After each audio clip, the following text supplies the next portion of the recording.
If you're wondering how AI and innovation are changing things for dentists, this episode is a must listen. I'm Dr. Arnell Wright. And I'm Dr. Efio Anidu. Today we are joined by an innovation expert, Shawn Kanungo, to take the AI conversation to a whole new level. Let's do it! Let's do it! From the American Dental Association, this is Dental Soundbites, created for dentists by dentists. Ready?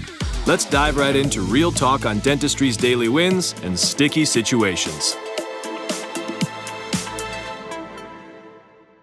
Well, hello, everyone. Thank you so much for joining us today. We have a fascinating topic and a very exciting guest.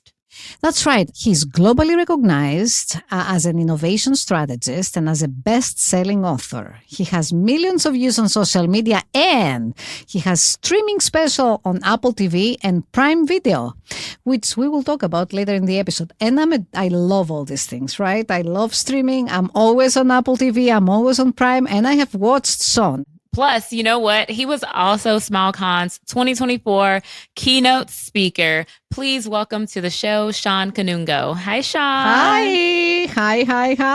Hey, wow, what an introduction. I'm super excited to be on the show. And I just love, the chemistry between you guys. I just think that, we need to build an entire talk show with you guys. And by the way, if you got this far in this podcast, rate, review, subscribe, whatever you got to do this pod, because they're putting in the work. It is the best podcast when it comes to dentistry in the world. So I'm excited to be here. In the world. Yes, the best. Thank you so much. Yes. Well, Shawn, so we've only scratched the surface with our introduction. We want you to take it from here. Please tell our listeners a little bit more about yourself, what you do, and why you're so drawn to talk about innovation and AI. Yeah, absolutely. So, they call me an innovation strategist. And to be honest with you, the reason why they call me the innovation guy is because, when I was at Deloitte for over 12 years, leading a lot of their strategy and innovation practices, I kept on doing projects in a different way, whether it's leveraging technology or setting up innovation groups or just trying innovative practices. And I got coined this innovation guy. And over time, just working with organizations and talking about this idea of disruption, I just cemented my reputation in this space even more. And it just comes from the idea that I love organizations that are taking bold shots, but more importantly, I love when individuals go off and do something innovative. It doesn't necessarily have to be about technology, but they just move the needle forward. And just a little bit about myself personally, I live in a city very north in Canada called Edmonton, Alberta, Canada. I got 3 kids, 8, 5, and 1. Very busy. I know, busy. You're busy. Yes. That's why also I talk about disruption, because they're disrupting my life every single day. No, for sure. So, all of a sudden, everybody has become an AI expert. Yes. It's true. I mean, not only we talk about AI, but in the field, in oral health, there is a lot of commotion. Suddenly, it has become a major topic in many national meetings of professional societies. There is no doubt that there is a trend, right, towards AI. So tell us a little bit, what's going on? Why do we have this revolution of AI? And is this really transformative? And how does it affect the field in general and more specifically, dentistry? Yeah. Well, to be honest with you, and going to the point that there's so many AI experts out there now, I actually think that's a good thing. I think we need more AI experts. We need more people to dive deep, to be practitioners, to help other organizations and dentistries in this particular space, because this space is going to be changing every single industry. So we need more people practicing. And by the way, just a quick side note, the way that I got into this space, the AI space, is obviously I was helping organizations when it came to innovation, but I was very early seeing the implications around automation, implementing this this idea of robotic process automation, RPA, within organizations, basically just automating existing tasks within organizations. And so I've been part of this revolution for a while. And part of the reason why it's blown up and the reason why everyone is talking about this is because for the first time, AI really hit the masses. At the end of 2022, as everybody knows, ChatGPT came out and it took the world by storm. And here we are almost 2 years later. And my belief is that in 2025, AI will finally hit the mainstream where everyone will be using it. It'll be integrated in every single platform they're already using, whether it's Apple or Microsoft or Meta or any of these platforms. It's in generative AI is going to be embedded in everything that we do. And to really simplify this idea of what generative AI is doing, it's essentially a computer that's taking a look at all this information that we've collected throughout the years, throughout human history. It's finding patterns in that data. And then when it's prompted, it's creating a remix. It's creating a new content. And that's really what's been happening with generative AI. And it's changing very quickly. And when it comes to dentistry, my belief is that there's going to be so many things in the back office that we can help automate, things that are repetitive and mundane and manual, that we can leverage AI to make things faster and easier and more optimized. And even from a health perspective, I'm not sure if we're totally there yet, but at some point, I don't know when this is going to happen, but at some point, it is going to be medical malpractice not to use AI just to check to see what the AI says. Every single patient, if you ask them, would you like just a dentist to help you, or would you like a dentist with an incredible AI that has the data of everyone that has ever gone to a dentist ever throughout history at its fingertips?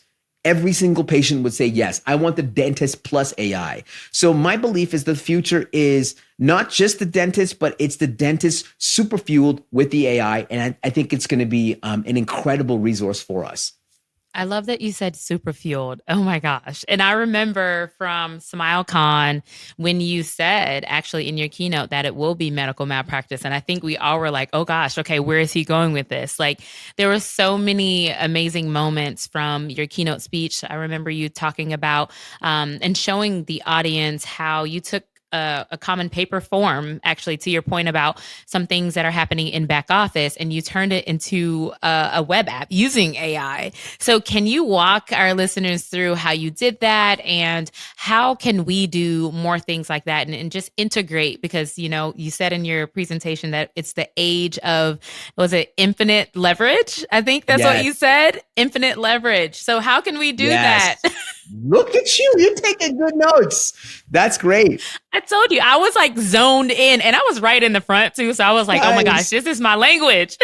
Nice. Okay. So first of all, I believe that when you talk about things like AI, you're not going to be able to convince anybody until you use their own data or use cases in their business. Otherwise, to me, it's just theater. People look at something, they look at a cool video, they look at a cool thing. It doesn't hit home until you actually do something with someone's data.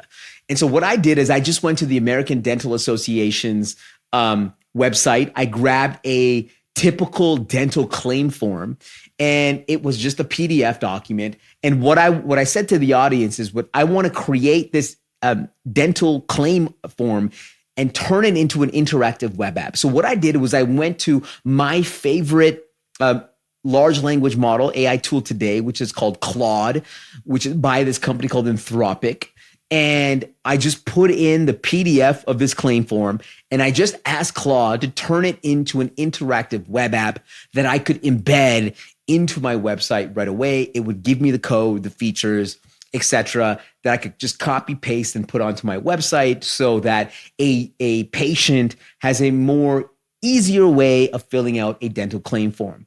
And my belief is that when you take a look at your business, I would say document all the small problems, all the things that you think are mundane or repetitive or manual or that seem old school, write them down and try a small experiment to see how AI will make an impact around those particular challenges. Now, to your point around the age of infinite leverage, this means that today, as a dentist, as a small practice, today you can do way more with way less because we live in a world of leverage. What does this mean? This means that you can use tools and technologies and people around you as leverage. You can leverage other teams, other agencies or vendors or employees. That's the lowest part. Then on top of that, you can leverage individuals, freelancers or contractors, creators. On top of that, you can leverage media. So how do we tell a better story? How do we convince patients of taking a certain path? Then you can leverage software. You can connect with all these different apps and softwares within our dentistry world. And on top of that is AI. How do we automate some of our back-end processes? How do we use some of these technologies to do more with less? And the more that you ascend this pyramid, the less people that you require. And all of these give you leverage, meaning as an individual, you have these superhuman capabilities at your fingertips. And I think this is incredibly exciting. But this is provided that the data you feed is accurate data. You're right. The idea of the large language models, they're based on data. Of course, they're based on data. Listen, AI only optimizes the past. It's using past data. It cannot optimize the future or create the future. And so if the AI has great data, then it will be able to spit out better results. And my hope is that we continue to feed the AI with great data so that we can get better results. And so that data conversation is certainly very important. No, I agree with you. I mean, for sure, my hope is the same too. But we can maybe later on we can talk a little bit about the risks and the safeguards. How do we do this and what we have to think about? But before we go there, since we talk about SmileCon, and I know that there were many aha moments, but my moment was when you spoke about knowledge. I'm like obsessed with knowledge, and especially my generation, that I'm older than both of you. We kind of grew up with the strong belief that came to us from older generations that the beginning and the end of the world is knowledge, right? You have to learn things to be able to kind of progress. So you said something about that knowledge is not anymore the power. So tell me a little bit about this and what does this mean? And maybe the teenagers, I can tell you that my daughters will be like, oh, does this mean that I don't need to study anymore? Is my problem solved? Yeah, no. So in the presentation, I said, I love to lead with things that are provocative to catch people to think about what I'm saying in different ways. So, and this is what I fundamentally believe to be true, that knowledge is no longer power. We have been trained as a society. I heard this growing up as a kid, that knowledge is power.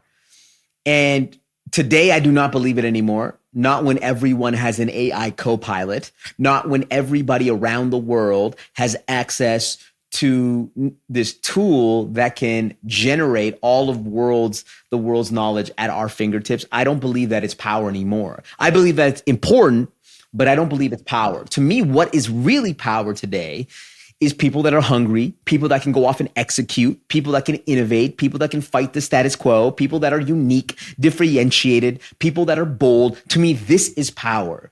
And the most valuable job in the world today is an individual that creates value. To me, that is power. And the smartest person in this Zoom right now, I mean, God bless you both. You're incredibly smart, but the smartest person in the room is actually the AI, right? And it's going to get even smarter than us. And in this world where the AI is smarter than us, does it still have power? I believe that it does not have power because it can't go off and execute. And this is not to say that there's not going to be net new knowledge that's going to be created. It's not to say that you shouldn't go off and study. I got 3 kids. I want them to not necessarily memorize what happened in the Civil War. I just want them to understand, why did the Civil War happen? what were the consequences? What were the implications? Why do we do what we do? To me, those are important questions to ask, as opposed to understanding what the memorizing what the facts are. And so I think it's a fundamental shift from knowledge to curiosity to problem solving. And this is going to push our education system like they've never been pushed before. And we are about to enter a revolution. And there's going to be bumps along the way. So good. Oh my gosh. I feel like we can talk about this forever. I think, Effie, we should come back to your thought about the input at some point, maybe in a couple questions or whatever, because we're about to talk about the future of dentistry in the age of AI. So before we get there, okay, yeah. I'd love to, when I say knowledge is no longer power, does that feel scary? Yeah. Scary? Yeah. Yeah, it does. Tell me why it feels scary. First of all, I embrace AI 100%, right? Yeah. UCSF has developed their own AI, their own chat GPT. We have an internal verse program, which helps us a lot for sure. I use chat frequently, but I double check, right? What it spits out many times. Not many times. I don't have statistics on this, but sometimes what the output is might not be 100% accurate. I mean, for my experience in my field, in my in my very narrow specialty of periodontology in dentistry, right? Sometimes I can and again it's understandable, because I suspect that and again I'm not a computer scientist, but I suspect that number one is the quality of data they analyze. Number two is the algorithm that perhaps is written and the way it's composed. There is a lot of work that is done out there about certain biases that are expressed via certain algorithms that are written for AI. So I would love if you could speak about this, and not in a scientific manner necessarily, but even in a social manner, like I can tell you that we would hope that AI can be more objective and unbiased, but a gender bias is observed in AI algorithms. There is a little bit of bias that can be expressed with minor sexism in many analyses that are presented by AI. And I'm giving one example that is documented. I'm sure there are multiple. So can you speak a little bit about this to make me at ease? So my confidence to AI increases. Yeah. No, absolutely. And you should be skeptical. You should be critical of the AI. In fact, I don't believe that you should believe exactly what the AI says. To me, the way that I treat the AI is an incredible PhD student. And the PhD student, when I ask them a question, point blank, they will give you a response, and I'm not going to believe everything that they say. Just like how a human, if a PhD grad gives me an answer, I'm not going to believe everything that they say. I'm always going to check their work. And I don't believe that we should be using AI ever as the final output. Right. And we should use it as a source of inspiration, or we should use it as a check. The one thing that I want us to also understand when it comes to AI is that it might be wrong, and it may not give us the right answers. And my worry is that we will assume that the AI is right. I'm trying to teach not only the broader audience, but also my kids, most importantly, my kids. I'm like saying that this AI is not always right. You can't assume that it's always right, because it doesn't have all the information at its fingertips, and it might still hallucinate. I mean, that's going to get better over time, but it may not always be right. It may not have all the answers. I'll give you a simple hypothetical scenario that I've been trying to give, which is the idea of AI creating broader innovations. Let's say hypothetically, the Wright brothers, the bicycle mechanics back in the 1800s that created flight, if I gave them generative AI, would they still go off and create flight? My hypothesis is that they might be actually incentivized not to create flight, because what generative AI would have done at the time, it would have collected, like it's doing now, all the information that is available at that time. And at the end of the 1800s, all the scientific evidence and research at the time concluded 100% that flight was impossible. And so my fear is that the Wright brothers would have just said, hey, is flight possible? ChatGPT, and they would have spat out, no, this is impossible. And maybe these bicycle mechanics would have gone off and done something else around bicycles and not created flight. But the beautiful part of human innovation is that we have often not looked at the data. We've not looked at the evidence. We've gone off and created the future ourselves, even when other people said no. And I want to continue to embrace that not everything from the past will be true about the future. And AI only optimizes the past. I like this. Yeah, That's a too. positive note for sure, for sure. But you're right also that we have to be skeptical, as we are skeptical with anything that we, see in the media. Like we double check the accuracy of it, right? With any paper that you read, you double check, you make sure that the data is accurate, the methods are correct. So the same skeptical way we follow for AI too. I agree. Yeah. Thank you for that. Yeah. Yeah, it's funny because I tell my kids, this marks the end of trust. AI also marks the end of trust, because you're not going to be able to tell between what is real and an AI at some point. That's scary. That's another thing that is scary. That is scary.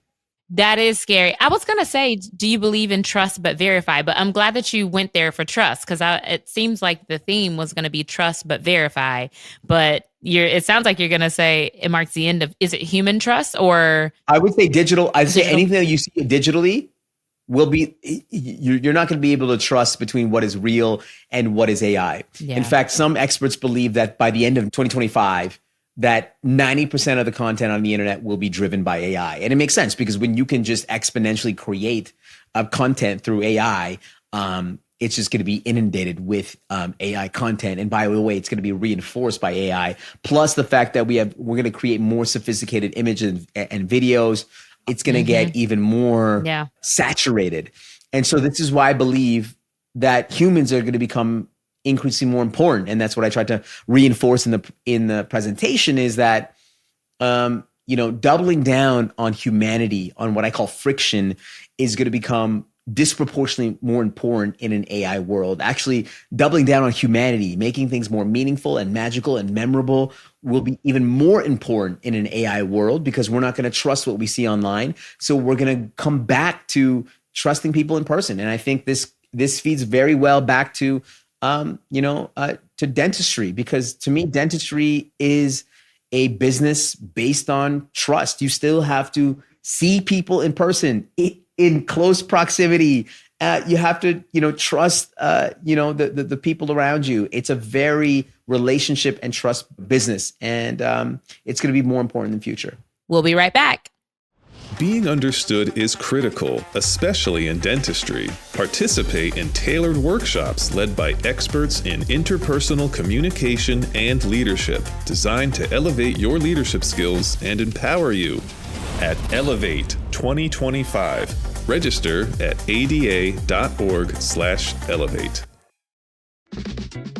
Coming soon to a waiting room near you, the ADA TV Experience. This easy-to-use, fully customizable system will transform your waiting room TV, allowing you to choose the content that educates and entertains your patients while promoting your practice.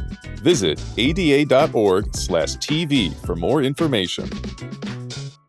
Welcome back to Dental Soundbites. We are having a conversation about innovation and AI in dentistry with Shawn Kanungo. One more thing about SmileCon. So you talked, and I think you alluded to this a few minutes ago, about the experience being the brand, and with that trust. So how do you see this impact the skill set for future dentists? Because so you talk about how future leaders, they may be defined by their adoption of AI. And in practice every single day. So we have to deal with our human connections, or our patients not adopting AI. Do you think that would decrease that experience? I mean, I think the answer is pretty obvious, but maybe talk to us about how that impacts the skill set for future dentists. I think there's going to be incredible advancements with AI within dentistry from a practitioner perspective that are going to come. I don't think they're there yet, but they're going to come.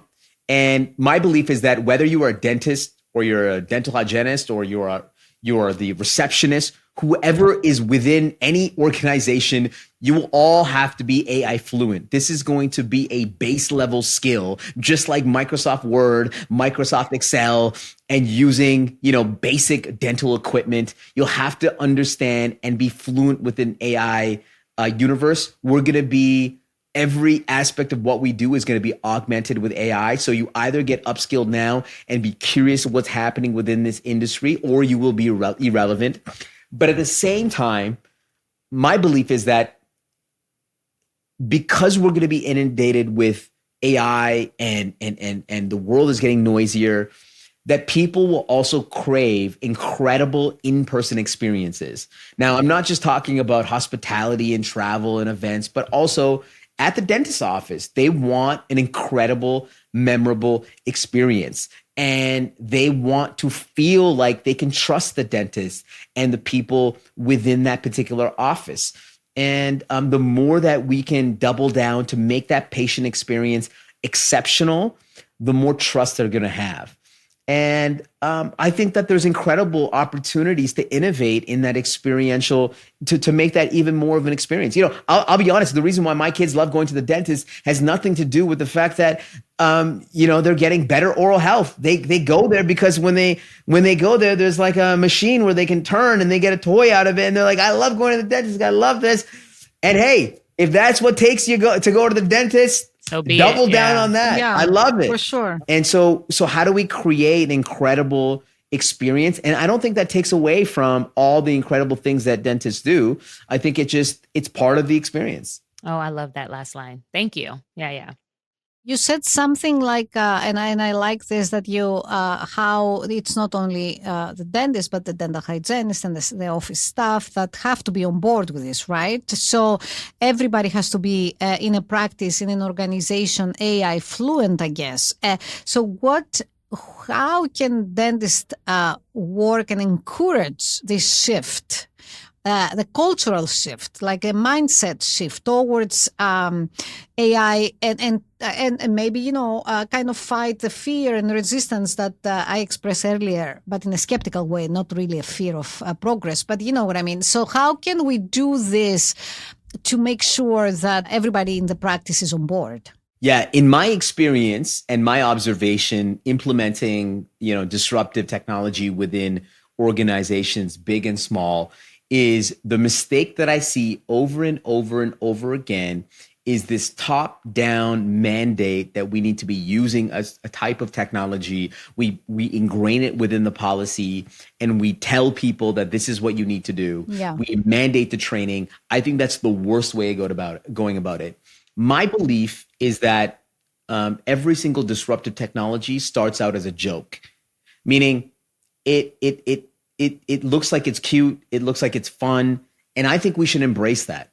And so to me, the best way of getting people comfortable with this technology is just to play, is to have fun with it, is to have on a Friday, everybody say, hey, we're going to come up with our best AI experiments. You come up with a new video, you come up with an image, you come up with a voice, you come up with something where we use AI just for fun.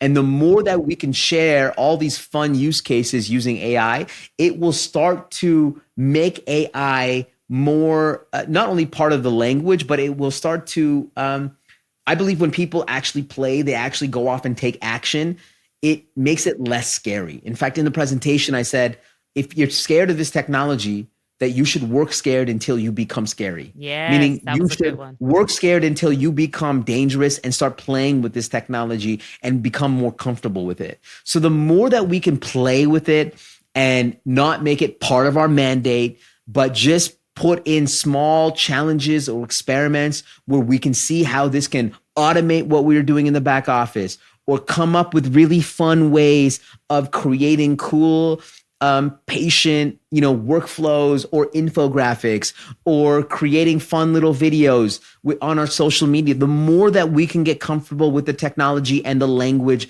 the more when we actually talk about patient outcomes, this is how it's going to make a difference. You need to build a muscle when it comes to AI first before you make it a top-down mandate. That's so good. I agree completely. Yeah.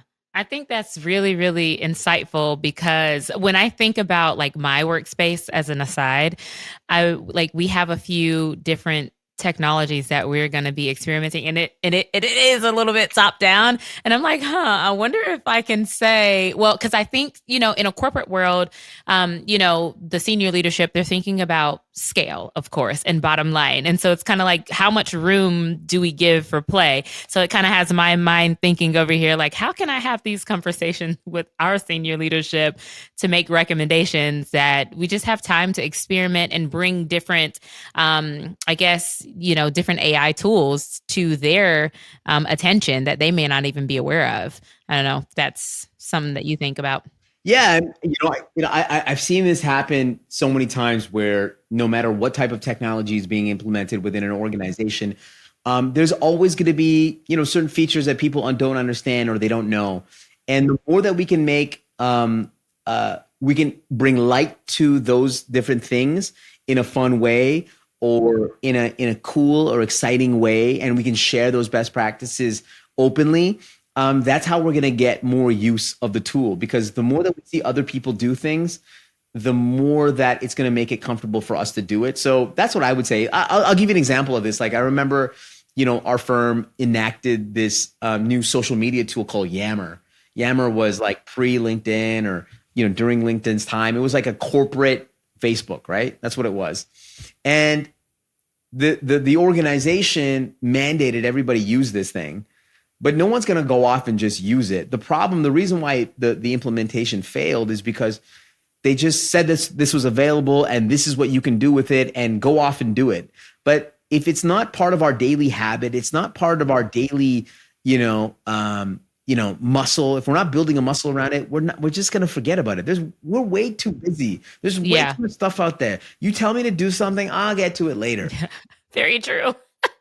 Just make it fun. Just make it fun. That's absolutely true. Make it fun. I like it. Yeah. I know we're nearing the end, and I think you talked about some downsides, or like what's important to remember when adopting new technologies, but maybe if you can just kind of blitz us through some downsides, just that you see in utilizing AI for dentists that we can keep in mind. Yeah. So I think AI is going to be incredible. It's going to be one of the greatest technologies that we've ever seen, and are seeing. It is going to super fuel dentists and our offices. It's going to help us optimize those redundant tasks and manual tasks, but it's also going to be used for evil. And I believe that every technology is 51% great and 49% terrible. And I think as practitioners, we have to understand that cybercrime is going to be at an all-time high. There's going to be exponential scams. There's going to be deep fakes of audio and video that a patient might call you and ask you for information. It might not even be the patient. It might create an invoice from a vendor that's not even a real vendor. There's going to be scams and deep fakes. Oh gosh. In terms of safeguarding our patient information, that's going to be crucial. So obviously, I think everybody, I don't need to tell this to anybody, but putting sensitive client data into a public LLM is probably not a good idea, as you know.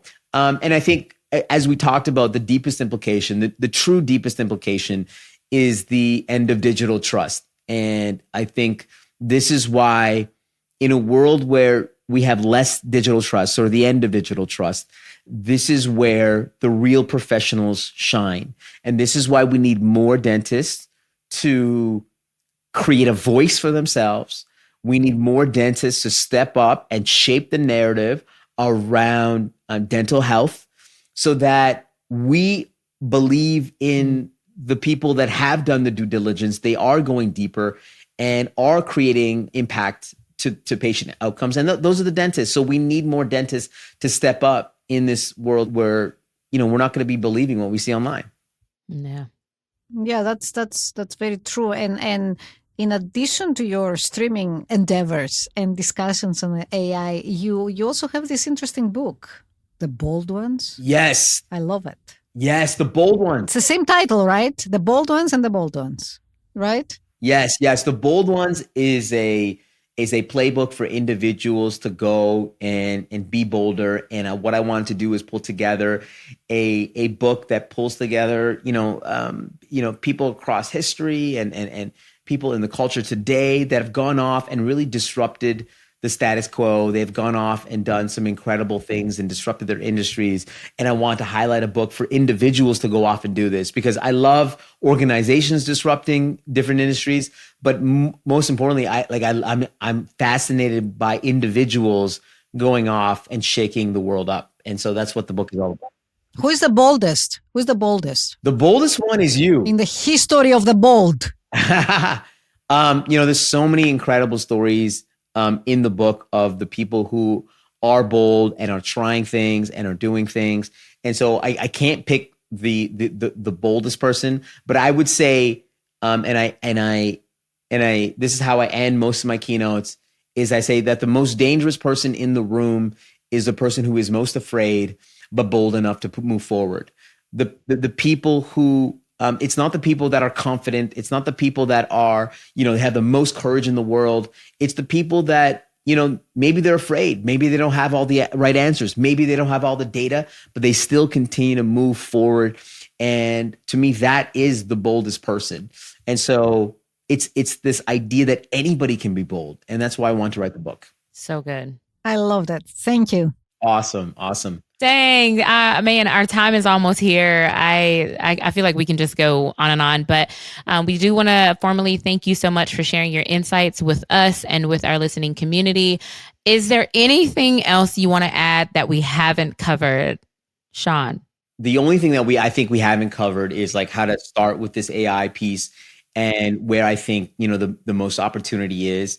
You're going to be in 2025, you're going to be hearing a lot about this agentic AI revolution, AI agents, which means that you can have an autonomous AI that will help, make decisions for you. Obviously, it's guided, but you're going to hear a lot about AI agents. And I think a lot of organizations are going to be adopting this idea of AI agents within their practice, whether it's to, streamline patient information internally, or to act as a customer support, or whatever it might be within the business. So I would just say we need to start building a muscle when it comes to AI agents. So there's sites like Lindy.ai, or there's other sites out there. I'm site agnostic. I'm not an affiliate or anything like that. But I would just say, start taking a look at this agentic revolution. It's going to be exciting. So that's the only thing that I would say to that. And the other thing I would say, rate, review, subscribe to this pod, whatever you got to do, because these guys are putting in the work. And that's it. Thank you. On the next Dental Soundbites. Season 6 is coming soon, people. Catch up with Dental Soundbites Season 5. Watch all the video podcast episodes of Dental Soundbites on ADA's YouTube channel. Season 6 is coming soon. Let our listeners know, how can they follow you and how can they learn more about you, Shawn? Where do they go? Yeah, so I would say probably the best place is YouTube, because you can just put in Shawn Kanungo on YouTube. I'm posting videos when it comes to this AI revolution, and most importantly, just how to be more innovative, how to be more bold. So you can check out my content there. I'm also on LinkedIn and Instagram and other places. And if you have a question, please do send me a note. My information is on my website, ShawnKanungo.com, and send me a note. I'm happy to help. I respond to every single message, just because I want to be helpful. I want to create value. That's my mission in life, is to help people become bolder. And the more that I can do that, the better. Oh, that's so great. So awesome. I love it. So we're going to have all of the resources and information mentioned in this episode. It'll be linked for you on the show notes and on ada.org/podcast. So people, if you like this episode, share it with a friend. Yes, do share it with a friend. Then share it. Right now. Love it. Then be sure to subscribe to our podcast wherever you're listening so you can have the latest episodes. Yes. You can also rate it, write a review, and don't forget to follow us on social media. Thank you once again, Shawn, for being on our show. We're so glad that we were able to chat with you today. Thank you, Shawn. Thank you, everyone. Have a good one. Thanks. Bye. Thank you for joining us. Dental Soundbites is an American Dental Association podcast. You can also find this show, resources, and more on the ADA member app and online at ada.org/podcast.